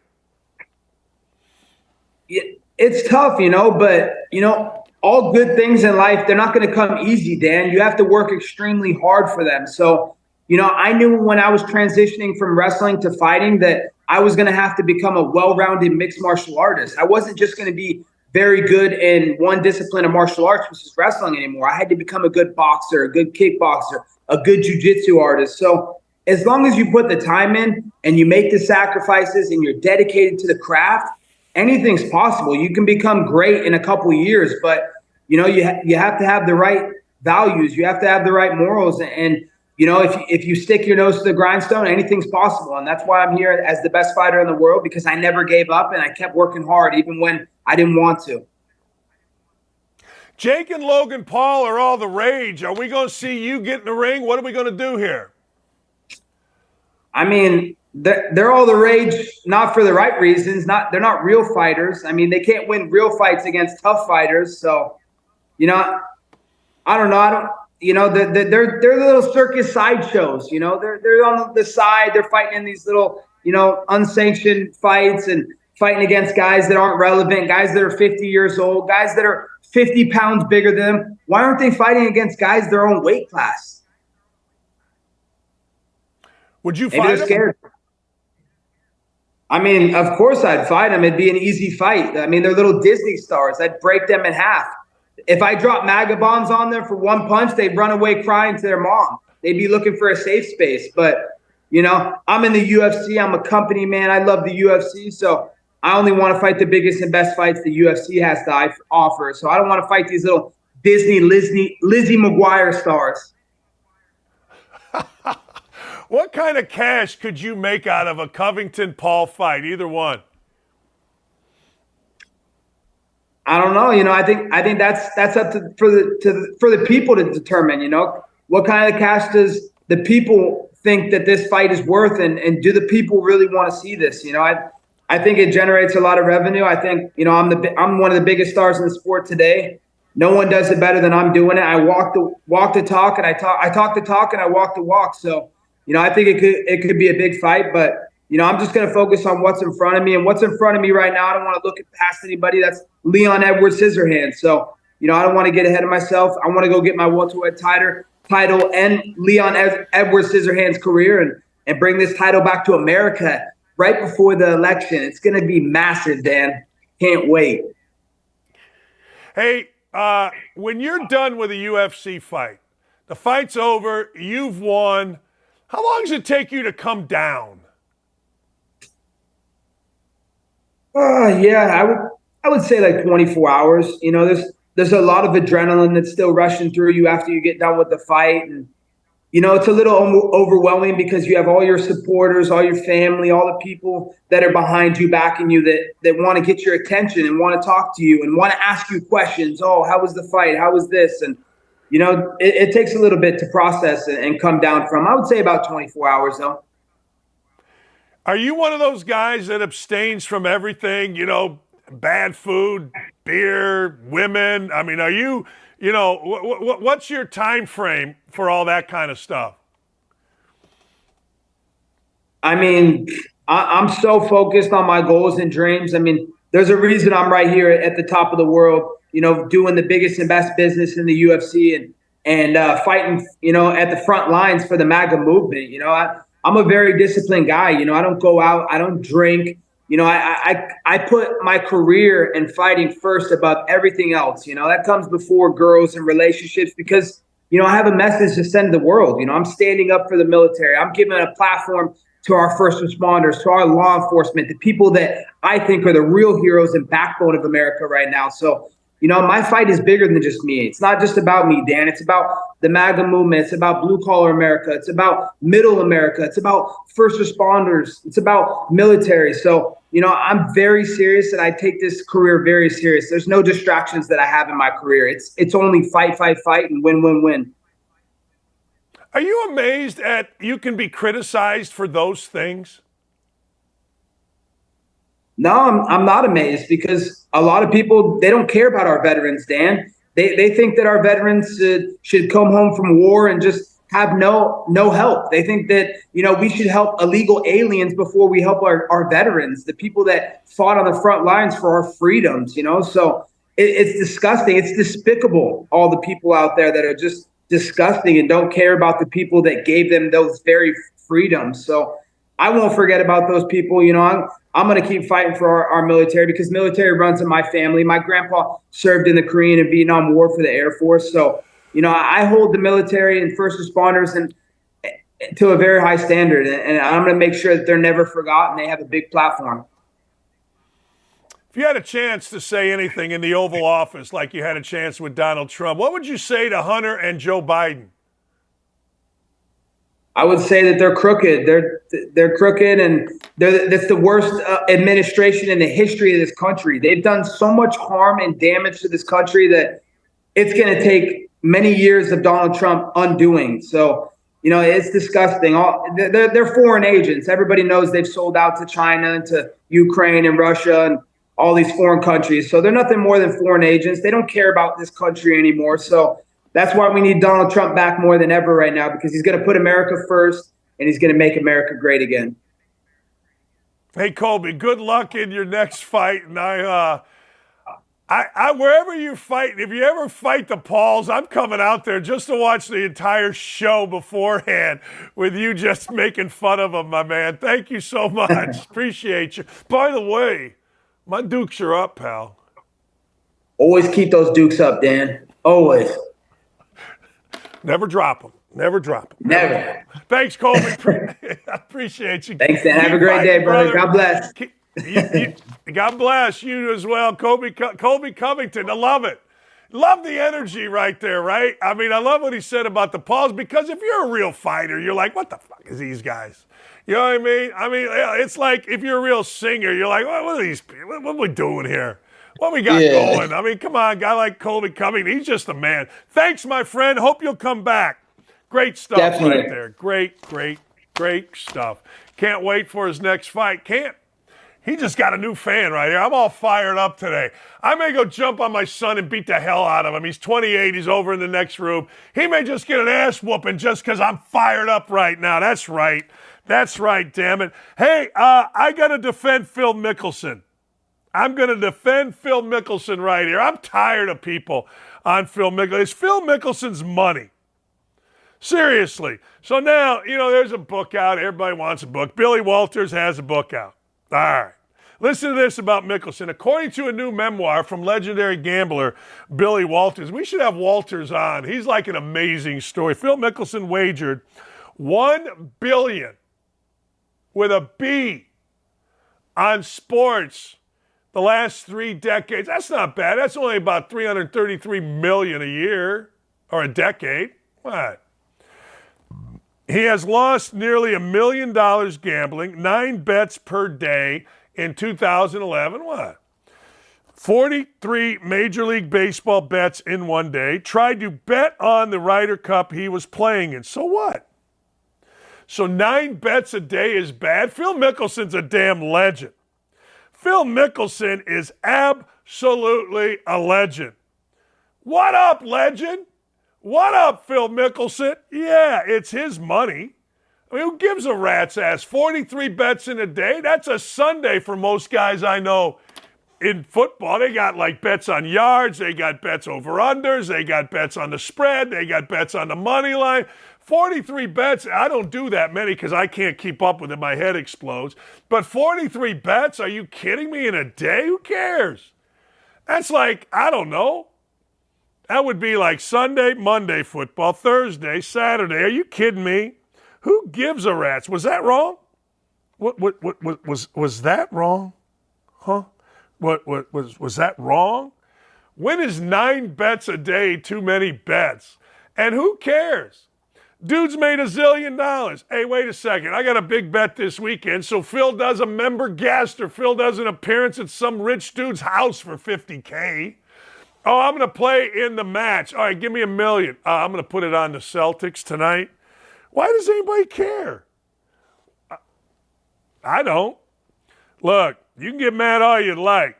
You can get mad, you can get pissed, you can get whatever, but I stand with Mickelson and his ability to say, hey, look, I got this money, I like the bet, I love the action, I'm bored as hell, let's ride. Man, this is like some bombshell. Oh, okay. Really? All right. You know, the media will cover this more than they will cover Joe Biden making millions from Kazakhstan or the Ukraine. They will. Mark my words. Seriously. Mark my words. Dan, I bought a Hunter Biden painting. It was a black canvas, all white. Hunter Biden said it was titled Crack Addict in a Blizzard. Uh-oh. Jennifer says the Indy Star headline, Dakich threatens to abuse son in his sleep. Yeah.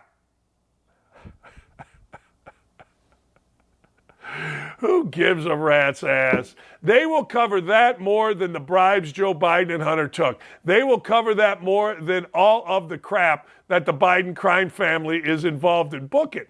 They've already covered whether anybody cared on the right about the United States women's soccer team than they have about Joe Biden taking billions, if not millions, if not billions, from a bunch of companies in the Middle East and Ukraine. Are you crazy? Oh, my God, Phill Mickelson. I don't give a rat's ass. What I do care about is our daily dose of, I'd like to get Hunter in the octagon. I'm with you, Jason. Put him up. Come here. Get away. Come here. Get away. What a fun day we had. Dylan, you guys are rocking. Nick, you guys are rolling. Ryan, our new booker. How about our new guest booker, Gary?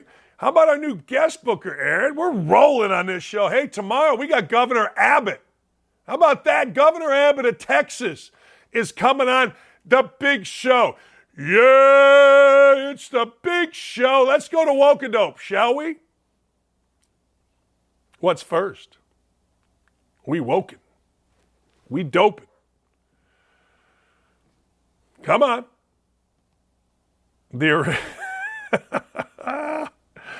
John Kerry from right to left.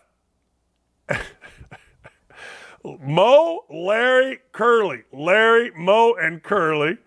That's awesome. I did not know this. A friend of mine who I went to college with, who has me blocked on Twitter, named John Jennings, he was John Kerry's chief of staff. This guy's had the most amazing life. He blocked me on Twitter, don't know why.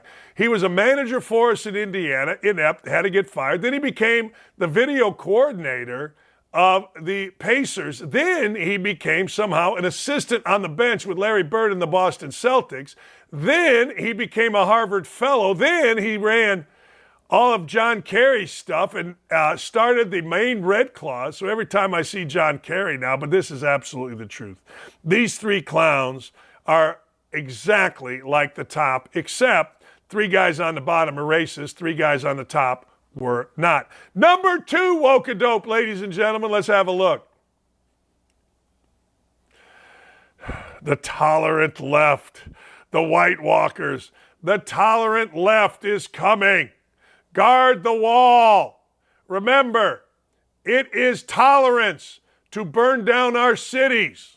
It is tolerance to have to board up our downtown when a right-leaning Donald Trump, a conservative Donald Trump, got elected president. It is intolerance when right-leaning people don't like our soccer team. led by the purple-haired anti-American traitor, Megan Rapinoe. It is treasonous to not like our soccer team. It is patriotic to loot our cities, bash our businesses, set fire to homes because a president was elected that you don't like from the left. Brace yourselves. The tolerant left is among us. Give me a third one, will you, please? I'm having too much fun today. I am. Joe Biden votes after the release of Hunter. Joe Biden voters after the release of the Hunter Biden laptop. If we didn't acknowledge it, it doesn't exist. Let me tell you something about if we didn't acknowledge it, it doesn't exist. When something bad would happen to me when I was a real little kid, I would put the covers over my head and I would close my eyes.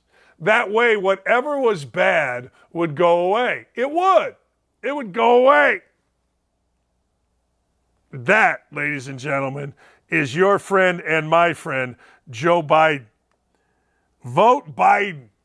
Because if we don't acknowledge it, it didn't happen.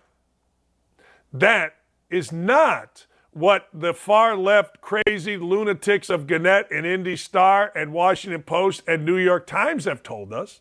They've told us silence is complicit. Meaning if you don't speak on it, then you are agreeing with it. You're promoting it. You're enhancing it. Well, I haven't seen any of our far left leaning crazy ass media even talking about the crimes that are documented, well documented, by the Biden crime family. I haven't seen any of our left-leaning, incredibly insane media talking about the money that James Comer and his oversight committee clearly shows the Biden crime family took. Is their silence complicit? Is the silence of our most beloved reporters, our most vigilant journalists, is that in compliance with Joe Biden and the Biden crime family? Of course it is. And if you don't think it is, then you're crazy peoples. You're just crazy peoples. You're sitting here and you're crazy people, Danilo. I'm my grandfather, Danny. You peoples is crazies. You're crazies people. You know what I mean? Remember, as Jen Gritty says, and she quotes the great Costanza, it isn't a lie if you believe it. Yeah, just don't write a song about the looting. Just don't write a song about the terror that a bunch of idiots put on our major cities. Don't even think about writing a song about it, because then the left-leaning media gets pissed. They get mad. We'll show you. Don't criticize Megan Rapinoe, then we'll get pissed. We ain't mad about, hey, look, our side, the far crazy-ass left, burning down our cities. We're not mad about downtown Indy and every other major city having to board up their windows when Donald Trump got elected because, well, the most tolerant among us, the left, is going to do some robbing and raping and murdering and pillaging and plundering. But the media will tell you, if you don't like Megan Rapinoe, then you're on the cruel side. I lift a cheek to you. Maybe that should be a new segment. Who am I lifting a cheek to? You know, when you're sitting in a chair and you lift a cheek, you know what you're doing, right? You're gassing the building. I lift a cheek to you, Indy Star and Greg Doyle, you traitors, you. I lift a cheek.